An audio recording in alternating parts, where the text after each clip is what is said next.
C'est parti, nouvel épisode de podcast aujourd'hui. J'aime bien ce format vidéo où je me filme en train de raconter un podcast. Donc voilà, je continue là-dessus et en plus je le posterai sur Instagram, donc ça me fait toujours plaisir de varier un peu les contenus et les formats. Voilà, c'est original, moi j'aime bien.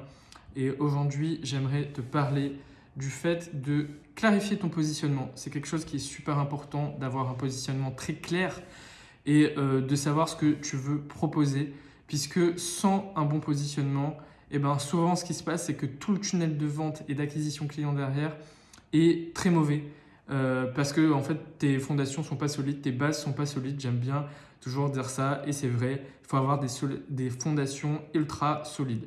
Alors c'est quoi le problème? C'est que souvent, les personnes ne sont pas visibles. Ils ne sont pas visibles, pourquoi? Parce qu'ils ne s'adressent pas de la bonne façon à leurs potentiels clients, aux personnes qu'ils ont envie de coacher, d'aider ou de proposer leurs services. Ils ne sont pas visibles par ces personnes-là, tout simplement parce que leur communication n'est pas bonne et en fait tout simplement les personnes qui vont les suivre, ils vont pas savoir pourquoi ils les suivent, ils vont être intéressés de loin par leur contenu, mais ils vont pas être touchés au cœur là où c'est important pour eux, parce qu'on ne leur parle pas de leurs problèmes et ils ne se sentent pas compris au plus profond de leur être. Et ça, c'est ce qu'on veut aller chercher. Il faut comprendre ton client, quelles sont ses problématiques, quelles sont ses difficultés et lui parler comme si je te parlais là, présentement, de tes problèmes, comme si j'étais ton confident en fait. Et donc, la façon de résoudre ces problèmes de positionnement et du fait d'attirer tes clients, un peu comme un aimant, c'est de tout simplement bien te positionner, d'accord? Tu dois avoir une offre qui est orientée résultat et tu dois être capable, en une phrase, de résumer ton offre de façon claire avec, comme je te l'ai dit encore une fois, une présentation orientée résultat, d'accord? Si je te donne un exemple, il y a je suis coach holistique, ce n'est pas un positionnement. On ne comprend rien, je ne sais même pas ce que c'est un coach holistique. Quel problème tu résous par rapport au problème que j'ai, d'accord? Pareil, si tu parles de productivité, c'est important que tu fasses comprendre à ton audience pourquoi tu parles de productivité, qu'est-ce que tu leur offres comme résultat, d'accord? Réduire leur temps de travail, augmenter leur temps libre, leur faire gagner plus d'argent, ça, ce sont des vrais résultats. Mais juste leur dire, j'augmente votre productivité, moi je ne comprends pas. Je ne vois pas comment tu vas m'aider. Ok, j'ai besoin d'être plus productif, mais je vais être quoi à la fin? Qu'est-ce que ça va me faire gagner en fait concrètement? Ça, je ne sais pas. Donc pareil pour ceux qui veulent aider tout le monde, d'accord?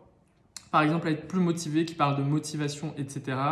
Ça veut rien dire, strictement rien dire de parler de motivation. Pareil, c'est la même chose, il faut leur présenter un résultat, d'accord? Je suis déprimé, je suis en dépression, je t'aide, enfin t'es déprimé, t'es en dépression, je t'aide à retrouver la motivation dans ta vie pour atteindre tes objectifs au travail, etc. Ça, c'est un résultat, d'accord? Juste, je t'aide à être plus motivé, ça veut rien dire. Voilà. Et ensuite, il faut cibler du coup la bonne audience, d'accord?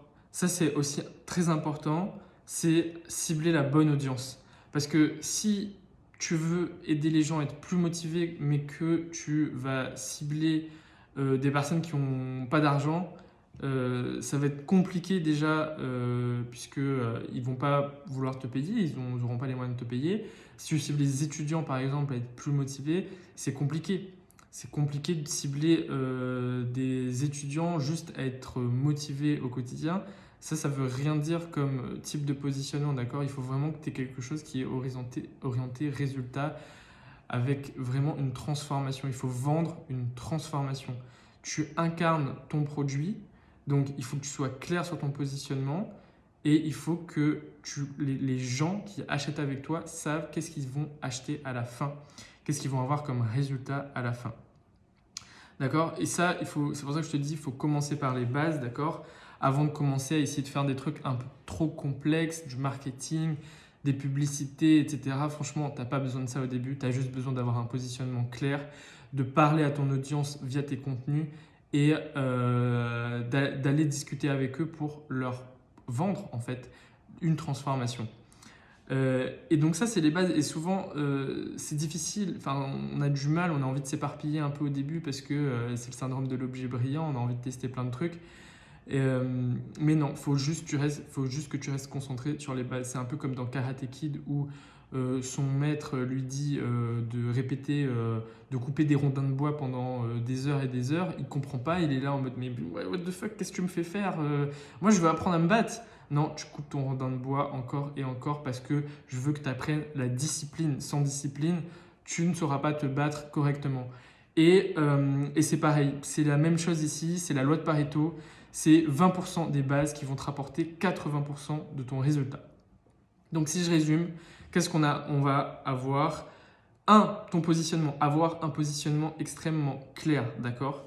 Parce que une fois que tu auras un positionnement clair, tu vas pouvoir communiquer de la bonne façon avec ton audience. Et 2, générer des leads, d'accord? C'est ce qui va te permettre d'avoir du monde qui rentre, communiquer avec eux de la bonne façon, résoudre leurs problèmes et tout simplement, troisième étape, vendre. La base, ça va être la vente. C'est le secret. C'est une fois que tu as des personnes qui sont intéressées par ce que tu proposes, c'est de rentrer en contact avec eux pour leur proposer tes services. Voilà. Et si tu fais pas ça, tout simplement, ça restera un hobby puisque tu vivras pas de ton business. J'espère que ça a été clair pour toi. J'espère que tu as bien aimé cet épisode. Si tu veux aller plus loin, n'hésite pas à réserver un appel avec moi. On regardera ensemble quelles sont les difficultés, les blocages dans ton business et on essaiera de trouver une solution et peut-être travailler ensemble. Voilà, à la prochaine. Salut à toi.